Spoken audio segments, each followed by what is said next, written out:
പ്രിയപ്പെട്ടവരെ, ഞാനിന്ന് വെളിച്ചെണ്ണ വാങ്ങാൻ പോയി. അപ്പോൾ കടക്കാരൻ പറഞ്ഞത് 1 കിലോ വെളിച്ചെണ്ണക്ക് 400 രൂപയാണെന്നാണ്. ഞാൻ ഞെട്ടിപ്പോയി.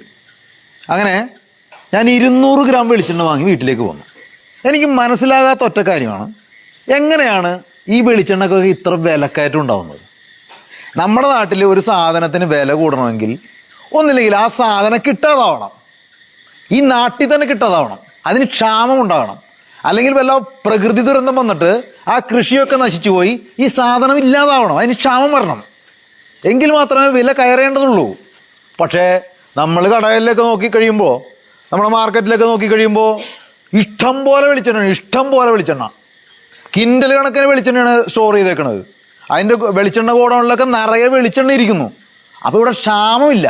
പിന്നെ എങ്ങനെ ഇവിടെ ക്ഷാമമുണ്ട്? എങ്ങനെ വിലക്കയറ്റം ഉണ്ടാകുന്നു? ക്ഷാമമില്ലാത്തൊരു സാധനത്തിന് വിലക്കയറ്റം വരുന്നത് എങ്ങനെയാണ്? അപ്പോൾ കൃത്രിമമായ വിലക്കയറ്റം ഉണ്ടാക്കുന്നതല്ലേ ഏതോ നിഗൂഢ ശക്തികൾ. എന്നിട്ട് ഈയിടെ ഒരു രാഷ്ട്രീയ നേതാവ് വന്ന് പറയാണ്, ഞങ്ങൾ വിപണിയിൽ ശക്തമായി ഇടപെടും അത്രേ. എടോ, നിങ്ങൾ ഈ ഇത്രയും കാലം ശക്തമായി വിപണിയിൽ ഇടപെട്ടിട്ട് എന്തെങ്കിലും ഒരു സാധനത്തിന് 10 പൈസ കുറക്കാൻ പറ്റിയിട്ടുണ്ടോ? 10 പൈസ കുറക്കാൻ പറ്റിയിട്ടുണ്ടോ?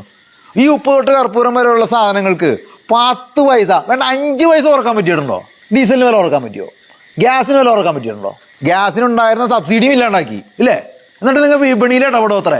നിങ്ങൾ എന്ത് ഇടപെടലാണോ നടത്തിയത്? നിങ്ങൾ നാട് നന്നാക്കുമെന്നും പറഞ്ഞല്ലേ ഈ അധികാരത്തിൽ കയറിയത്? എല്ലാ സർക്കാരുകളും. ഈ റേഷൻ കാർഡ് ഇപ്പോൾ എത്ര കളറിലുണ്ടോ? വിബ്ജിയോറിൻ്റെ എല്ലാ കളറിലും റേഷൻ കാർഡുണ്ട്. സാധാരണക്കാർക്ക് എങ്ങനെ അരി കൊടുക്കാതിരിക്കാമെന്നതിനെ കുറിച്ചുള്ള റിസർച്ചിന്റെ ഭാഗമായിട്ടല്ലേ ഈ കാർഡിന്റെ ഈ പല നിറത്തിൽ കാർഡ് ഉണ്ടാക്കി വെച്ചേക്കണത്. ലോകത്തില്ലാത്ത കളറിൽ മുഴുവൻ കാർഡുകൾ.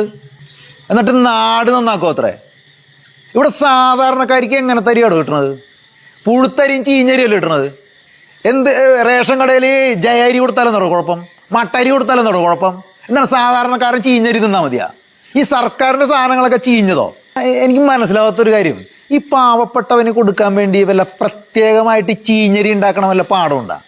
ചീഞ്ഞരി ഉണ്ടാക്കണ പാടം എന്നാൽ പാവപ്പെട്ടവൻ ഞങ്ങളെന്താണ് വഴിപ്പറ്റവർക്ക് ചീഞ്ഞരി കൊടുത്താൽ മതിയാ? എടോ, ഈ പ്രധാനമന്ത്രി നരേന്ദ്രമോദി റേഷൻ കടയിൽ അരി കഴിക്കുമോ? പിണറായി വിജയൻ കഴിക്കുമോ റേഷൻ കടയിൽ അരി? വി ഡി സതീശൻ കഴിക്കുമോ റേഷൻ കടയിൽ അരി? അവരൊക്കെ നല്ല മനോഹരമായ ഏറ്റവും ഗുണനിലവാരമുള്ള അരിയാണ് കഴിക്കണത്. ഇവിടെ ഈ സപ്ലൈകോയിൽ കടല വാങ്ങാൻ ചെന്നിട്ടുണ്ടെങ്കിൽ പട്ടി തിന്നൂല ആ കടല, സബ്സിഡി ഇറക്കി കിട്ടണത്. ഇപ്പോൾ സപ്ലൈകോയിൽ പുതിയൊരു പരിഷ്കാരം വന്നേക്കാണ്. 5 കിലോ അരിയിൽ 4 കിലോ അരി മാത്രമേ സബ്സിഡി നിരക്കിൽ കിട്ടുള്ളൂ. ബാക്കി 1 കിലോ അരി നമ്മൾ പൊതുവിപണിയിലെ പൈസ കൊടുത്ത് വാങ്ങണം. അങ്ങനെ എങ്ങനെയൊക്കെ സാധാരണക്കാരന് കൊടുക്കാതിരിക്കാൻ പറ്റുമോ അങ്ങനെയൊക്കെ ആ മേഖലയിൽ വലിയ റിസർച്ച് നടത്തിക്കൊണ്ടിരിക്കുകയാണ് സർക്കാർ. പിന്നെ ഇവിടെ സർക്കാർ ഉദ്യോഗസ്ഥന്മാർക്കും മറ്റേ പൊതുമേഖലാ സ്ഥാപനങ്ങളിലൊക്കെ ഉള്ള ക്യാൻറ്റീനുകളിൽ, ഈ സെക്രട്ടേറിയറ്റിലൊക്കെ ഉള്ള ക്യാൻറ്റീനുകളിൽ വളരെ തുച്ഛമായ വിലക്കാണ് അവിടെ ഭക്ഷണം ലഭിക്കുന്നത്. ഞാൻ കുറച്ച് നാളെ ഈ ടെൽക്ക് എന്ന് പറയുന്ന പൊതുമേഖലാ സ്ഥാപനത്തിൽ ജോലി ചെയ്തിരുന്നു. അവിടെ 2 രൂപക്ക് ബ്രേക്ക്ഫാസ്റ്റ്, 5 രൂപക്ക് ഊണ് ഒക്കെ കിട്ടുമായിരുന്നു. അങ്ങനെ ഞാനൊരു ദിവസം ചോദിച്ചു, എനിക്കൊരു 10 ഊണ് വേണമെന്ന് പറഞ്ഞ്. 10 ഊണ്, കാരണം വീട്ടിൽ ഉണ്ടാക്കി കഴിഞ്ഞാൽ എങ്ങനെ പോയാലും 5 രൂപക്ക് ഒരു ഊണ് ഉണ്ടാക്കാൻ പറ്റില്ല. അപ്പം ഞാനൊരു 10 ഊണ് ചോദിച്ചു. അവരെന്നെ കളിയാക്കി ചിരിക്കണത്. അപ്പം എന്താണ് ഈ അവിടെ കൊടുക്കാന്നുണ്ടെങ്കിൽ ഞങ്ങൾക്ക് ഈ നിങ്ങൾ തിന്ന് ഉണ്ട് സുഖിക്കണ ക്യാൻറ്റീനിൽ വന്നിട്ട് ഞങ്ങൾക്ക് മേടിക്കാൻ പറ്റുമോ? ഊണ് മേടിക്കാൻ പറ്റുമോ? അല്ലെങ്കിൽ ചായ കുടിക്കാൻ പറ്റുമോ ഞങ്ങൾക്ക്? എന്നാണ് ഞങ്ങൾക്ക് കുടിച്ചാൽ കഴിക്കുമോ? ഇവിടുത്തെ കൽപ്പണിക്കാരും ആശാരിപ്പണിക്കാരും ഇവിടെ തോട്ടിപ്പണി എടുക്കുന്ന അവനും മറ്റേ റോഡ് പണിക്കാരനെയൊക്കെ നിങ്ങളുടെ ക്യാൻറ്റീനിൽ വന്ന് കഴിക്കാൻ പറ്റുമോ? എന്താണ് കഴിച്ചാലേ? ഞങ്ങൾ പിന്നെ ഇവിടെ പോണോളൂ. ഞങ്ങൾ പണിയെടുക്കണ കാശിൽ നിന്ന് ഞങ്ങൾ കൃത്യമായിട്ട് നികുതി തന്നെയല്ല. നികുതി തരാൻ കടമൊന്നും പറയണല്ലോ. കടം പറയണ്ടേ?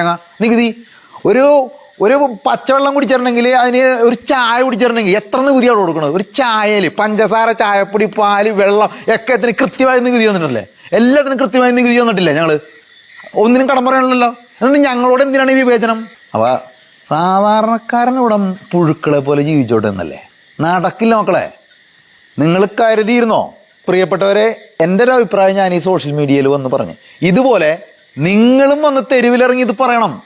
നമുക്ക് വേണ്ടി സംസാരിക്കാൻ ആരും വരില്ല, നമ്മൾ മാത്രമേ ഉണ്ടാവുള്ളൂ. നമുക്ക് ആരും ഔദാര്യമൊന്നും വേണ്ട. ഈ നാട്ടിലെ വിഭവങ്ങളെല്ലാം നമുക്കും കൂടി അവകാശപ്പെട്ടതാണ്. നമ്മളിങ്ങനെ വീട്ടിൽ അടങ്ങി ഒതുങ്ങിയിരുന്ന വിധിയാണെന്ന് പറഞ്ഞിരുന്നാൽ മതിയോ?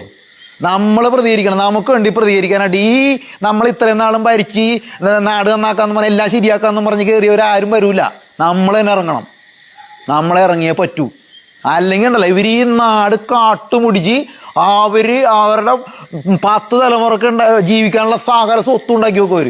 നമ്മളിവിടെ പുഴുക്കളെ പോലെ ജീവിക്കേണ്ടി വരും. കക്ഷി രാഷ്ട്രീയമൊക്കെ മാറ്റി വെച്ച് നമ്മുടെയൊക്കെ ആവശ്യങ്ങൾ ഒന്നാണ്. അതിനുവേണ്ടി പൊരുതാൻ ഇറങ്ങുക, തെരുവിലിറങ്ങുക. വേറെ മാർഗങ്ങളൊന്നുമില്ല. നമ്മൾ തെരുവിലിറങ്ങണം, പ്രക്ഷോഭം ഉണ്ടാക്കണം. എങ്കിൽ മാത്രമേ ഈ നാട് നന്നാവുള്ളൂ. വേറെ ഒരു കുറുക്കോഴിയില്ല. ഈ പ്രക്ഷോഭം എന്ന് പറയണതേ ഈ ട്രാൻസ്പോർട്ട് വണ്ടിക്ക് കല്ലെറിയലും വഴി കൂടെ പോണ ആൾക്കാരുടെ വണ്ടികളുടെ ടയർ ഊത്തി പൊട്ടിക്കലും അല്ല. ജനാധിപത്യപരമായിട്ട് പ്രക്ഷോഭ രംഗത്ത് അണിനിരക്കണം, ഒന്നിച്ച് നിന്ന് പോരാടണം. അത് സമാധാനപരമായിട്ട് തന്നെ. അങ്ങനെ പോരാടിയെങ്കിൽ മാത്രമേ നമ്മുടെ ആവശ്യങ്ങൾ നേടിയെടുക്കാൻ പറ്റുള്ളൂ. അതിനെല്ലാവരും കക്ഷി രാഷ്ട്രീയത്തിനും ജാതി മത ചിന്തകൾക്കും അതീതമായിട്ട് തെരുവിലേക്ക് ഇറങ്ങണം. അത്ര എനിക്ക് പറയാനുള്ളൂ. Good bye.